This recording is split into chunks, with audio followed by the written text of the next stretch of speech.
Hi, this is Lorna Rasmussen, live from the tropics. My tropics happens to be Costa Rica, but the information I'm sharing with you will allow you to live the life of your dreams wherever you might want to live that life by building a better business. And today we're going to talk with Nancy Chaconas in part two of a three-part series.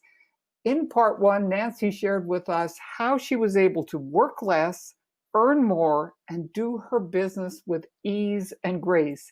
And today, I'm going to ask Nancy, who is an educator, an author, and a very successful business owner, exactly what happened in her business and what she did in her power hour.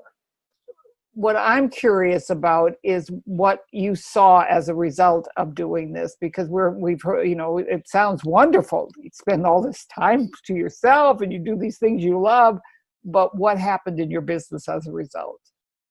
Well, actually, from this experiment, and it was an experiment for me, but I was very religious about at 10 o'clock, no matter what, I was sitting in front of my desk ready for that power hour. No slacking, and I did that for 3 months straight.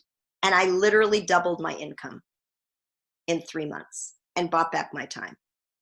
So more time and more money as a result of. More time, more money, more ease and grace and joy in life.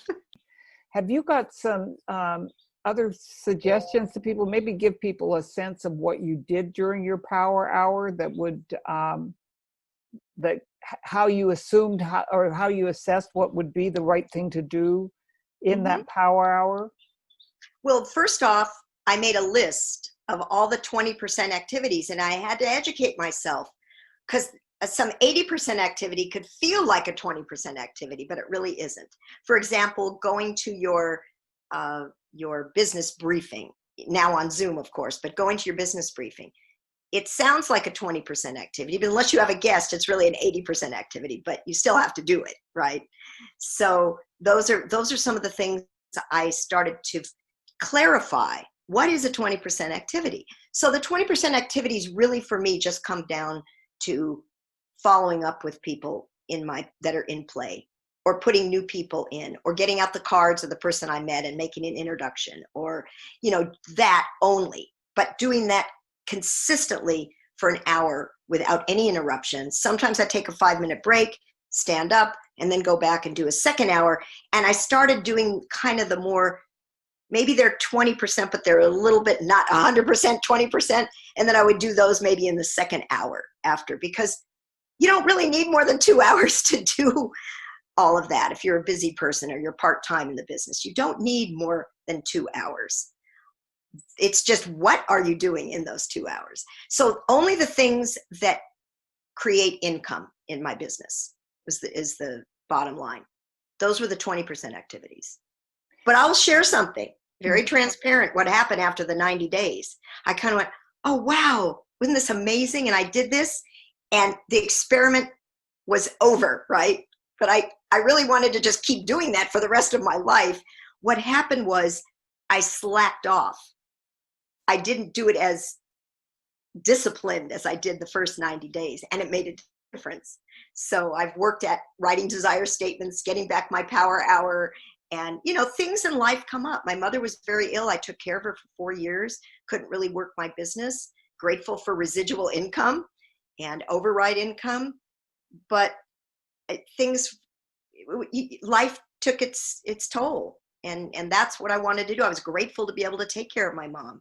But then I had to get back into it, and writing desire statements helped me.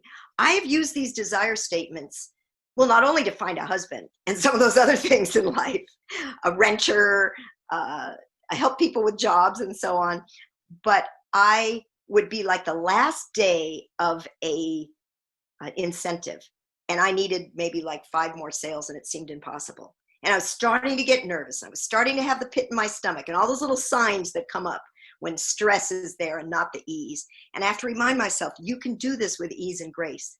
And I'd stop, and it only takes me like 15 minutes to write a desire statement. Sometimes I'll be at Starbucks with somebody and we'll do it on a napkin. It's simple. And those things materialize from known and unknown sources. And just because the bottom line is you get what you focus on. And if you focus on your lack, it's not going to work. And this is still my mission, still personally, to work with this, to help other people, to teach this, and help people really enjoy their business and not have to be a source of stress. For information on how you can get the book that Nancy has written, outlining all of what we've been talking about, simply email Nancy at visionmaker2012@gmail.com. And for a few lucky folks, we're going to be giving away copies of the book. Simply go to our Facebook page and comment, facebook.com/yourjourney-to-success. We'll be giving away a couple of those books over the next few weeks. Finally, join us for part 3, where Nancy will delve even deeper into how she writes those statements that have helped her work less, earn more, and do her business with joy.